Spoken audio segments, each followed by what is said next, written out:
আৰু সমষ্টিয়ে এটা ৰেলী আমাৰ কাৰ্যসূচী আছিলে। আমি কেইদিনমান আগতে ভিজিট কৰিলোঁ, আজি টংলাত কৰিছোঁ।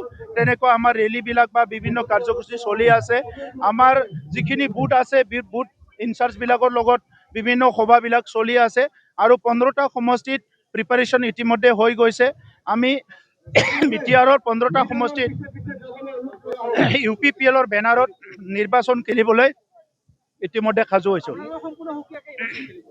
চাওক, এলায়েন্সৰ কথাটো চলি আছে বিভিন্ন দল সংগঠনৰ লগত, কিন্তু UPPL যিহেতু বিটিআৰ অঞ্চলৰ পাৰ্টি, আমি বিটিআৰ অঞ্চলত আমাৰ গোটেইকেইটা বুথ গোটেইকেইটা প্ৰাইমাৰী আছে, ইয়াত আমি কাম কৰি আছোঁ। গতিকে প্ৰায়ৰিটিটো আমাৰ বিটিআৰ অঞ্চল আৰু 15টা সমষ্টিতে আমাৰ প্ৰিপাৰেশ্যন চলি আছে,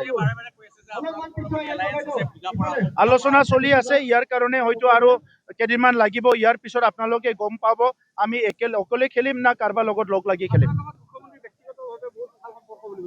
চাওক, চবৰ লগতো লিডাৰবিলাকৰ লগত কথা বতৰা চলি থাকে। যেতিয়া ৰাজনীতি কৰিব, সমাজৰ কাম কৰিব লগত চবৰ লগতো কথা পাতিব লাগিব।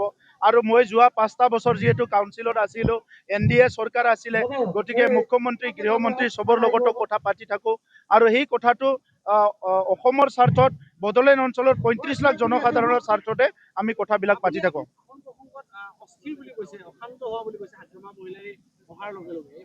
আপোনালোকে দেখিছে, নিউজ বজাই আছে, শ্ৰীৰামপুৰত চেণ্ডিকেট আৰম্ভ হৈছে, গৰুৰ চেণ্ডিকেট আৰম্ভ হৈছে, বিভিন্ন চেণ্ডিকেট আৰম্ভ হৈছে।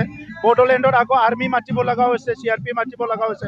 আপোনালোকে দেখা পাইছে 5টা বছৰতো UPPLৰ সময়ত নাছিলে, ইমান শান্তিৰে আছিলে। আপোনালোকেতো চবে দেখিবলৈ পাইছে। আপোনালোকে ইনকুৱাৰী কৰক। এইটো বিজেপিৰ নিজৰ দলীয় সিদ্ধান্ত। আমাৰ সিদ্ধান্তটো আমাৰ, তেখেতসকলৰ সিদ্ধান্ত তেখেতসকলৰ।